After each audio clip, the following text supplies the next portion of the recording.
जय श्री कृष्णा। राधे राधे। श्रीमद् भागवत तृतीय स्कंद का चौथा अध्याय। उद्धव जी से विदा होकर विदुर जी का मैत्री ऋषि के पास जाना। तो उद्धव जी ने कहा, फिर ब्राह्मणों की आज्ञा पाकर यादवों ने भोजन किया और वारों ने मदिरा पी। उससे उनका ज्ञान नष्ट हो गया और वे दुर्वचनों से एक दूसरे के हृदय को चोट पहुंचाने लगी। मदिरा के नशे में उनकी बुद्धि इतनी बिगड़ गई कि जैसे आपस में रगड़ बांसों में आग लग जाती है। उसी प्रकार सूर्यास्त होते होते उनमें मार काट होने लगी। भगवान अपनी माया की उस विचित्र गति को देखकर सरस्वती के जल से आचमन करके एक वृक्ष के नीचे बैठ गए और इससे पहले ही शरणागतों का दुख दूर करने वाले भगवान श्री कृष्ण ने अपने कुल का संहार करने की इच्छा होने पर मुझे कह दिया था कि तुम बद्रिका आश्रम चले जाओ। विदुर जी इससे यद्यपि मैं उनका आशय समझ गया था तो भी स्वामी के चरणों का वियोग न सह सकने के कारण मैं उनके पीछे पीछे बर्भात क्षेत्र में पहुंच गया और वहाँ मैंने देखा कि सबके आश्रय है किंतु इसका कोई और आश्रय नहीं है। हे वे प्रीतम प्रभु शोभा धाम श्याम सुंदर सरस्वती के तट पर अकेले ही बैठे हैं। द्वितीय विशुद्ध सत्य में अनंत सुंदर श्याम शरीर है। शांति से भरी रत्न नारी आंखें हैं।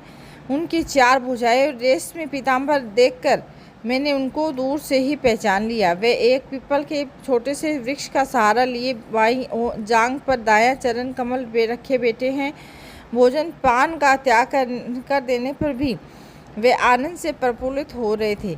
और इसी समय व्यास जी के प्रिय मित्र परम भागवत सिद्ध मैत्री जी उन लोगों के स्वच्छंद विचरते हुए वहां आ पहुंचे। मैत्री जी मुनि भगवान के अनुरागी भक्त हैं। आनंद और भक्ति भाव से उनकी गर्दन झुक रही थी और उनके सामने ही श्री हरि ने प्रेम और मुस्कान युक्त चितवन से मुझे आनंदित करते हुए कहा।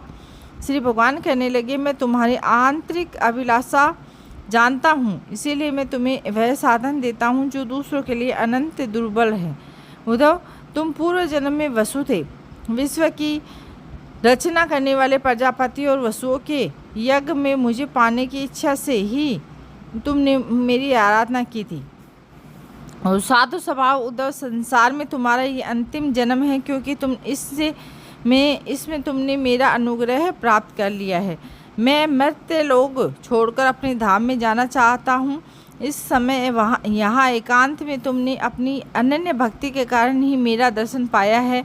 ये बड़े सौभाग्य की बात है। पूर्व काल में पाद्मकल्प के आरंभ में मैंने अपने नाभि कमल पर बैठे हुए ब्रह्मा को अपनी महिमा की प्रकट करने वाले जिस श्रेष्ठ ज्ञान का उपदेश किया था, जिसे विवेकी लोग भागवत कहते हैं, वही मैं तुम्हें देता हूँ।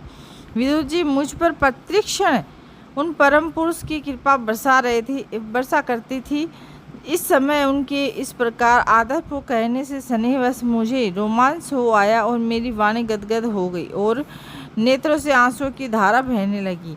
उस समय मैंने हाथ जोड़कर उनसे कहा, हे स्वामिन, आपके चरण कमलों की सेवा करने वाले पुरुषों को इस संसार में अर्थ धर्म काम मोक्ष इन चारों में से कोई भी पदार्थ दुर्बल नहीं है। तथापि मुझे अब उनमें से किसी की भी इच्छा नहीं है।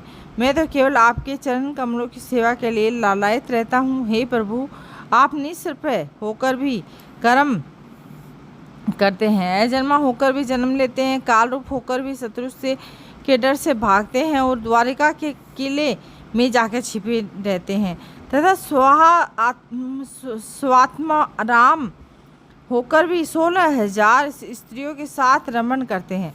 इन विचित्र चरित्रों को देखकर विधानों की बुद्धि भी चक्कर में पड़ जाती है। हे देव, आपका स्वरूप ज्ञान सर्वदा आबाद और अखंड है। फिर भी आप सलाह के लिए मुझे बुलाकर जो भोले मनुष्य की तरह बड़ी सावधानी से मेरी संपत्ति पूछा करते थे, हे प्रभु, आपकी वह लीला मेरे मन को मोहित सा कर देती थी। हे स्वामिन, अपने स्वरूप का गूढ़ रहस्य प्रकट करने वाला जो श्रेष्ठ और समग्र ज्ञान आपने ब्रह्मा जी को बतलाया था, वह यदि मेरे समझने योग्य हो तो मुझे भी सुनाइए। हैं और जिसमें मैं भी इस संसार दुख का सुगमता से पार कर पाऊँ।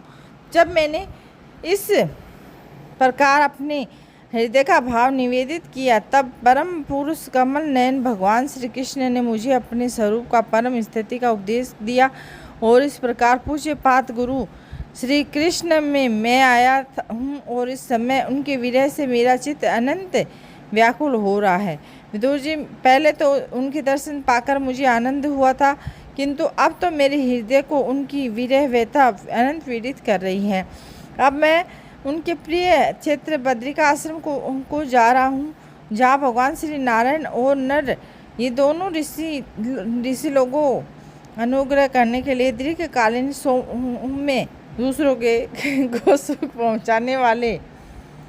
पहुँचाने वाले एवं कठिन तपस्या कर रहे हैं। श्री सुखदेव जी कहते हैं, इस प्रकार उद्धव जी के मुख से अपने प्रिय बंधुओं की विनाश का ऐसा समाचार सुनकर परम ज्ञानी विदुर जी को जो शोक उत्पन्न हुआ, उन्होंने ज्ञान के द्वारा शांत कर दिया। जब भगवान श्री कृष्ण के परिकरों के प्रधान महाभागवत उद्धव जी बद्रिका आश्रम की ओर जाने लगे, तब गुरु श्रेष्ठ विदुर जी ने श्रद्धापूर्वक उनसे पूछा।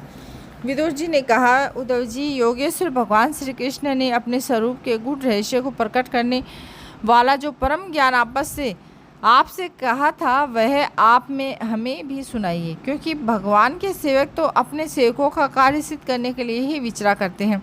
तो उद्धव जी ने कहा, उस तत्व ज्ञान के लिए आपको मुनिवर मैत्रेय की सेवा करनी चाहिए और इस मैत्रेय लोग को छोड़ते समय मेरे सामने भगवान ही आपको उपदेश करने के लिए उन्हें आज्ञा दी थी।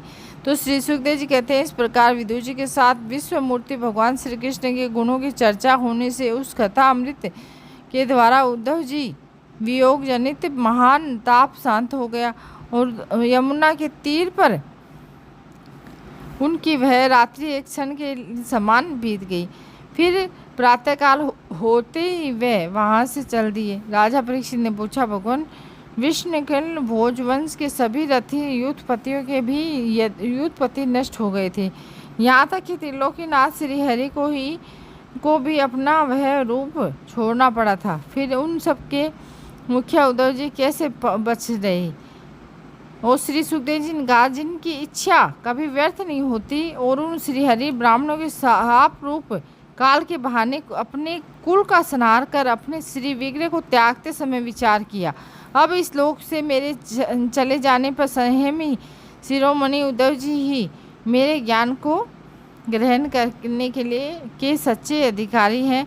उद्धव जी मुझसे अणुमात्र भी कम नहीं हैं, क्योंकि मैं आत्मजयी हैं, विषयों से कभी विचलित नहीं हुए।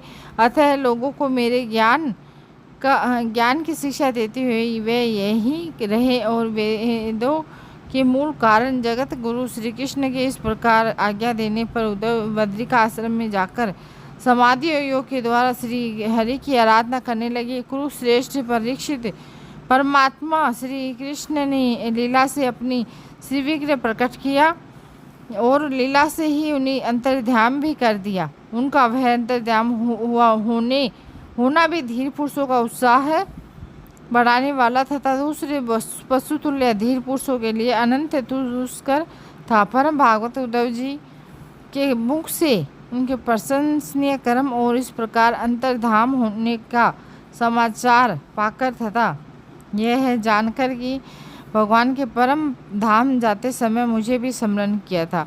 विदुर जी उद्धव जी के चले जाने पर प्रेम से विह्वल होकर रोने लगे और उसके पश्चात से शिरोमणि विदुर जी यमुना तट पर से चलकर कुछ दिनों में गंगा जी के किनारे जा पहुँचे और जहाँ श्री मित्र जी रहते हैं। बोलो श्री कृष्ण भगवान की जय।